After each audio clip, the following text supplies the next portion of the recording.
8岁皇子一朝沦为阶下囚，明朝臣子跪求皇帝朱元璋将他当作祭品献给宗祠。皇子听着毫无畏惧之色，对朱元璋表示自己能统一蒙古。这话到底是他的保命之言，还是真有过人的本领呢？而决定他生死的朱元璋会相信他这个元朝余孽说的话吗？在中华5000年历史之中，有2个封建王朝在同一片天地之下存活，他们就是元朝和明朝。众所周知，朱元璋推翻元朝统治，但是他是在明朝建立的第7个月后，元朝才彻底宣告灭亡的。那么在这段历史之中，到底发生了什么呢？时间来到公元1368年，朱元璋在南京坐上皇帝宝座，随后派心腹大将徐达、常遇春等人北上，势必要拿下元朝大都。皇天不负有心人，徐达和常遇春带领军队百战百胜，顺利占领元朝大都，也就是如今的北京。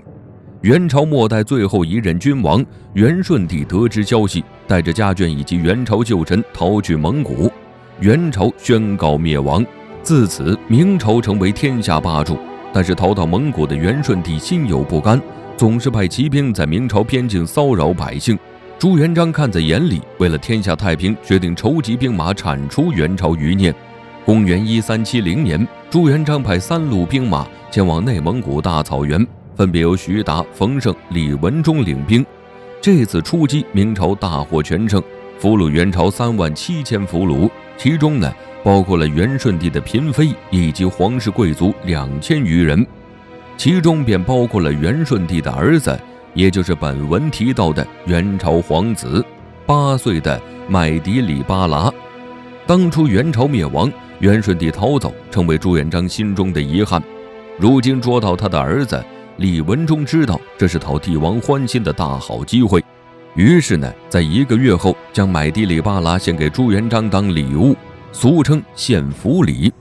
献俘礼是中国封建古代的一种军礼，通常在将军大获全胜回归故土的时候，所抓的俘虏会通过特殊的方式献祭给宗庙，从而显示自身的战功。比如在唐朝时期，李世民就把枭雄王世充献给李渊。简单来说呢，献俘礼其实是羞辱敌人的一种手段。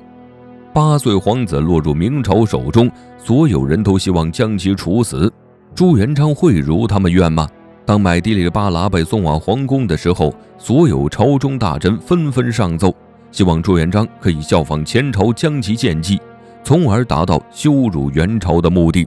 其次呢，也是为了告慰失去亲人的百姓以及将士。有一位姓于的将领匍匐在地，心情很是激动，他言语哽咽地表达希望朱元璋可以杀死元朝皇子，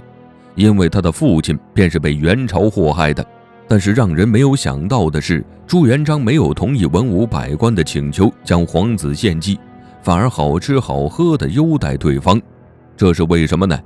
因为朱元璋见了这个8岁皇子后，心里有了不一样的想法。麦迪里巴剌见到朱元璋的时候，他眼睛里没有丝毫畏惧，更没有哭泣，反而低下头沉默起来。朱元璋坐在龙椅上俯视他，暗自赞赏。毕竟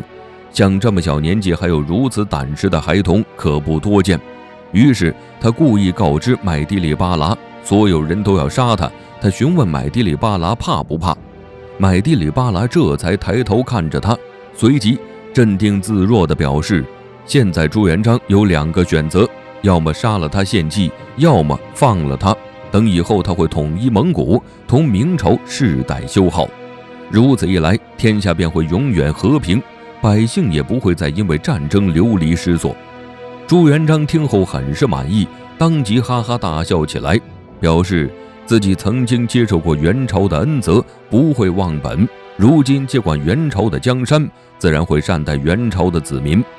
在此次谈话后，朱元璋把麦迪里巴剌安置在皇宫当中，还专门派人负责他的饮食起居。麦迪里巴剌有一些特殊要求的时候，朱元璋也会大方赐予。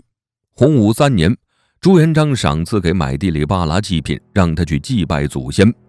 为什么朱元璋同买地里巴拉达成合作，他为何不放对方回到草原呢？而且还给对方送祭品慰问先祖，朱元璋这么做到底是为什么呢？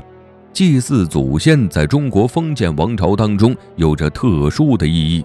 他让买地里巴拉在大明土地上祭祀祖先，算是给了对方极高的优待，不难看出这是朱元璋使用的怀柔手段。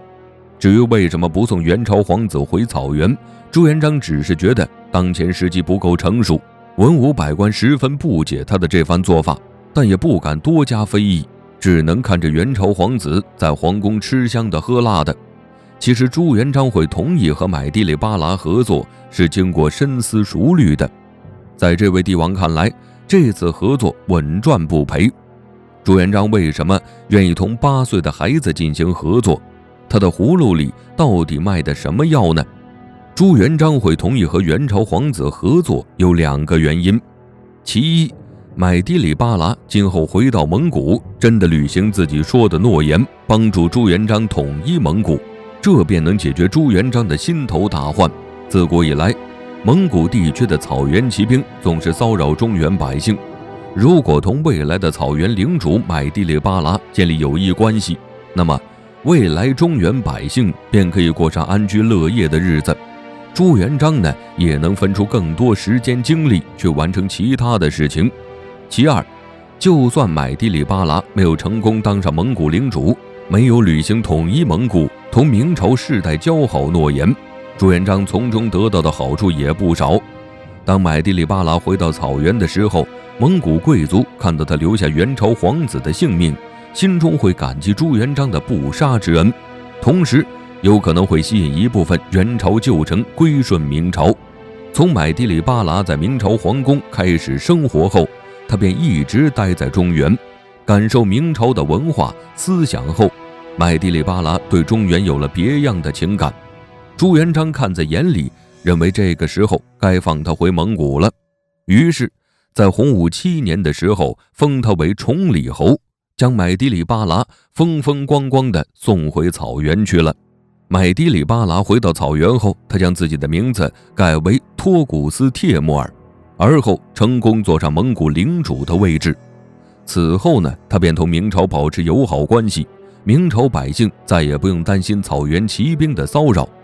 朱元璋很是满意托古斯帖木儿的态度和做法，对蒙古草原的监控渐渐放松。比如蒙古的继承人，朱元璋都没有插手过。不过呢，这一切都建立在明朝和蒙古保持和谐关系的基础上。在现有史书记载当中，实际上托古斯帖木儿有可能不是元顺帝的儿子，而是他的孙子。由于蒙古战乱不断，没有记录历史的史官，因此托古斯帖木儿到底是元顺帝的儿子还是孙子，根本无法确定。但他终究是坐上了蒙古领主的位置，兑现了8岁时跟朱元璋许下的承诺。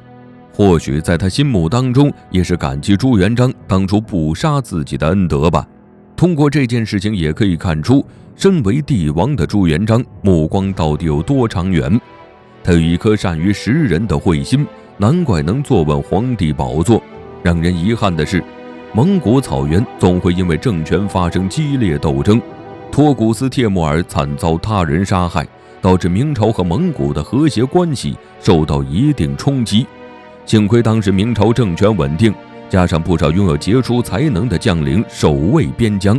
蒙古骚动才没有危害到明朝的发展。